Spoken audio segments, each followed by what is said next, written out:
first Green Party candidate, Jill Stein. She joins us tonight from San Antonio, Texas. Dr. Stein, thanks for being here. Great to be with you, Brett.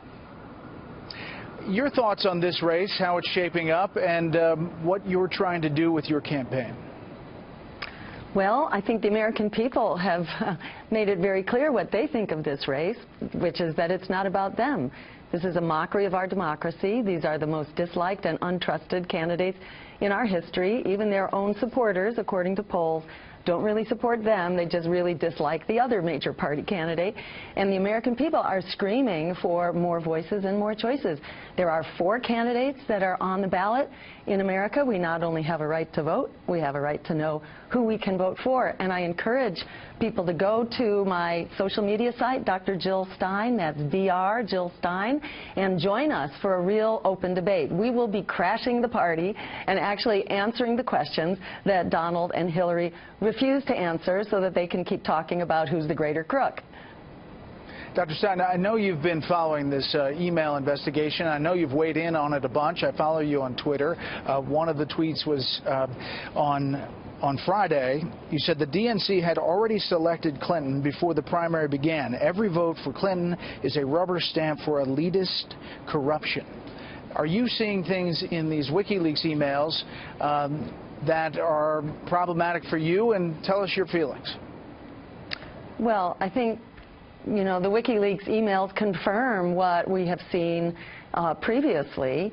The DNC leaks at the time of the Democratic National Convention showed that there was a lot of collusion going on behind closed doors, that Bernie Sanders' campaign was basically sabotaged, what could have been a very strong and winning campaign, and that the DNC was collaborating with the Hillary Clinton campaign and with some members of the big media in order to smear Sanders and to really tilt the playing field against him. You know, in terms of emails, we've also seen that, you know, Hillary chose to make half of the volume of her emails as Secretary of State secret. And, you know, what are you doing as Secretary of State? You have that much discretionary time that half of your emails can be rendered about your private business and therefore taken off of the public record. So yeah, there's a lot to be concerned of, but it's not just Hillary, obviously. It's Donald as well, and we've seen that Donald is refusing to release his tax returns. Now we've seen that Donald is the sexual predator that he has bragged about being, that he has been offshoring his jobs, even while he talks about, you know, objecting to these trade agreements that offshore our jobs. So we've got 2 candidates who are representing, you know, the economic elite while the American people are being thrown under the bus.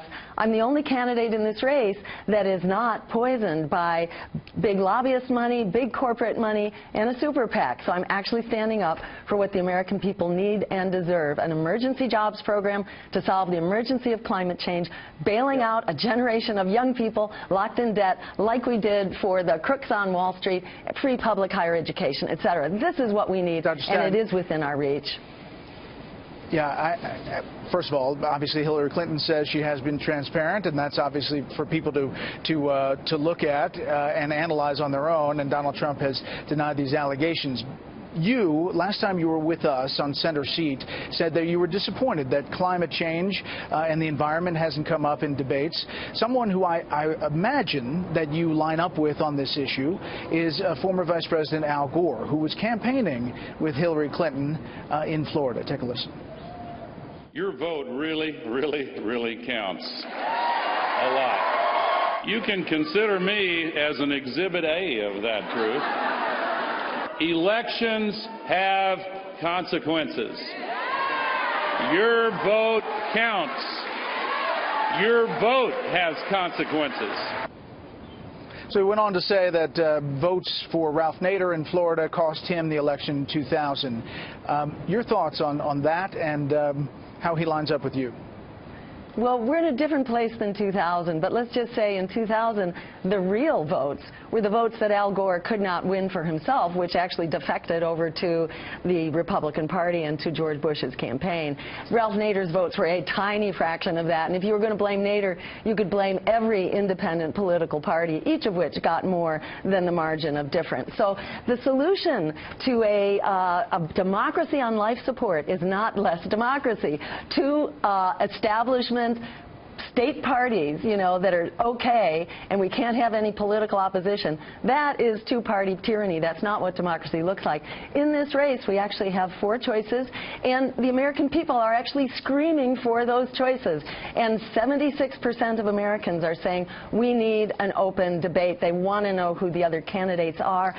Guys like Al Gore, you know, are telling the American people, be good little boys and girls and take your marching orders from the political pundits and the party operatives. Well, you know what? They've been throwing us under the bus. And the American people have stood up and said, we don't buy it. We're tired of a rigged economy, and we're tired of the rigged political system that keeps us stuck in that rigged economy. The name of the game is getting the word out. We came up in the polls, you know, from 4% to 12% among independents as the word is beginning to spread, despite the media blackout. And kudos, of course, to Fox for not being a part of that complete blackout. But we've had a tiny fraction of the exposure on media. Americans deserve to know who they can vote for. You have a voice here. You've been on this show a couple of times. We enjoyed having you on, and we appreciate it. And we'll see you down the trail.